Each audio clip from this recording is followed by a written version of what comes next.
Good morning students, हमने अपनी पिछली वीडियो में अब तक चैप्टर 1 का रिवीजन कर रहे थे, जिसमें ट्रेड तक हम रिवीजन कर चुके थे। आज ऑक्सिलरीज टू ट्रेड इस पर डिस्कशन करेंगे। Students, auxiliaries to trade means वो सपोर्टिव फंक्शंस जो ट्रेड को परफॉर्म करने में हेल्प करते हैं, जिसकी हम पहले भी डिस्कशन जिसके बारे में हम कर चुके थे, जैसे कि बैंकिंग सेक्टर हुआ, इंश्योरेंस, ट्रांसपोर्टेशन, वेयरहाउसिंग, एडवर्टाइजमेंट। तो स्टूडेंट्स,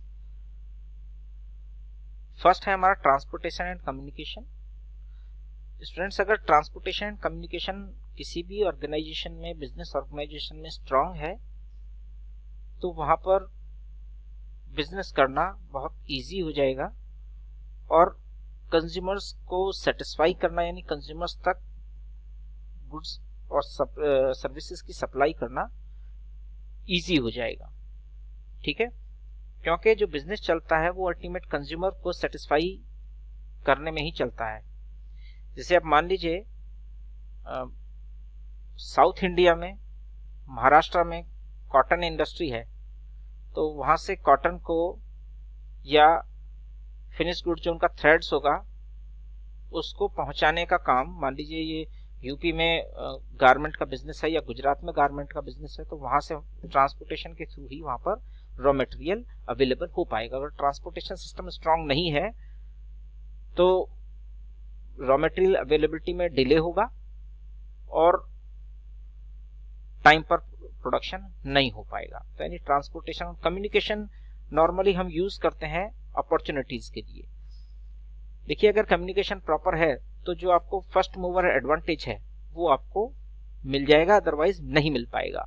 तो कम्युनिकेशन का स्ट्रांग होना भी जरूरी है। ठीक है, नेक्स्ट है बैंकिंग एंड फाइनेंस।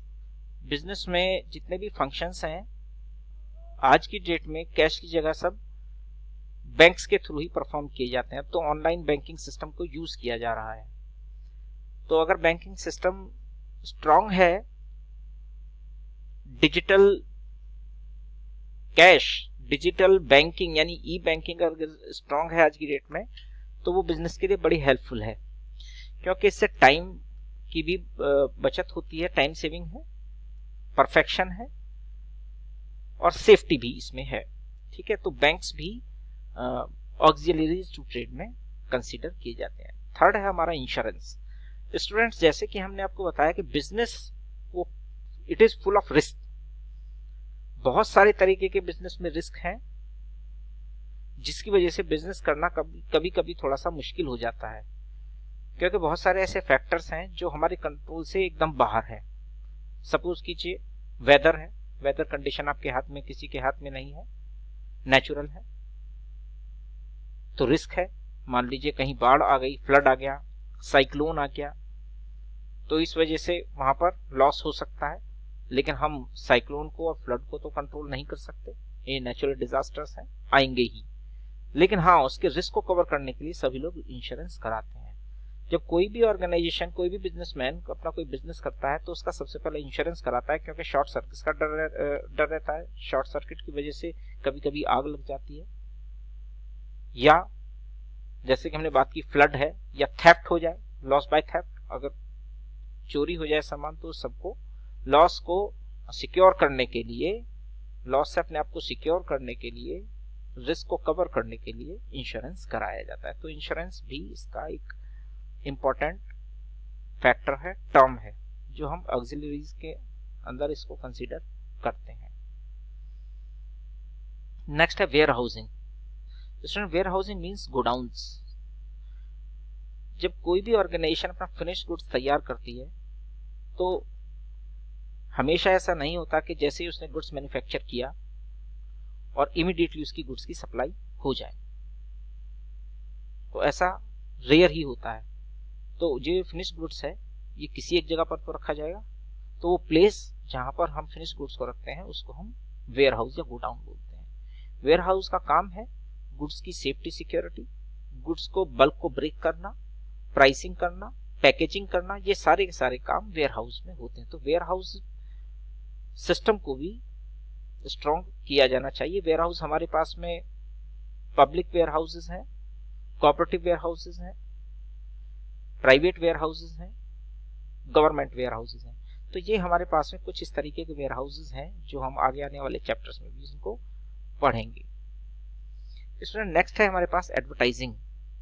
कोई भी बिजनेस कितना ही स्ट्रॉन्ग क्यों ना हो, कोई भी प्रोडक्ट कितना ही अच्छा या गुड क्वालिटी का क्यों ना हो, लेकिन जब तक उस ऑर्गेनाइजेशन का एडवर्टाइजिंग नहीं होगा, उस प्रोडक्ट का एडवर्टाइज नहीं होगा, तो लोग उसको नहीं जानेंगे। तो किसी भी कंज्यूमर गुड्स को उसका एडवर्टाइज करना चाहिए, कंज्यूमर गुड्स का एडवर्टाइज होना चाहिए, जिससे पब्लिक को उसके बारे में पता चले। और जब पब्लिक को पता चलेगा तभी तो वो लोग उसको परचेज करेंगे। तो आपने देखा केवल बिजनेस को परफॉर्म कर देने से, ट्रेड को परफॉर्म कर देने से ही बिजनेस नहीं चलता। बिजनेस को चलाने के लिए कुछ सपोर्ट और कुछ हेल्प की जरूरत है, जिसको हम ऑक्सिलरीज के नाम से जानते हैं। उसमें क्या क्या हम लोग देखेंगे? नंबर 1 देखेंगे ट्रांसपोर्टेशन एंड कम्युनिकेशन, फिर देखेंगे हम insurance, warehouse, banking and advertising and any, बहुत सारी ऐसी चीजें हैं जो और भी इसको बिजनेस को हेल्प करती हैं, जिसमें कि हम टाइम है, इंफॉर्मेशन है। तो ये सब चीजें भी ऑर्गेनाइजिंग में ऑक्सिलरीज में उनको शामिल करते हैं। ठीक है स्टूडेंट्स, तो अभी आज की वीडियो में हमने ट्रेड के अलावा ऑक्सिलरीज को डिस्कस किया। ठीक है, इसके बाद हम अपने नेक्स्ट वीडियो में ऑब्जेक्टिव ऑफ बिजनेस को डिस्कस करेंगे। ओके, तब तक के लिए थैंक यू।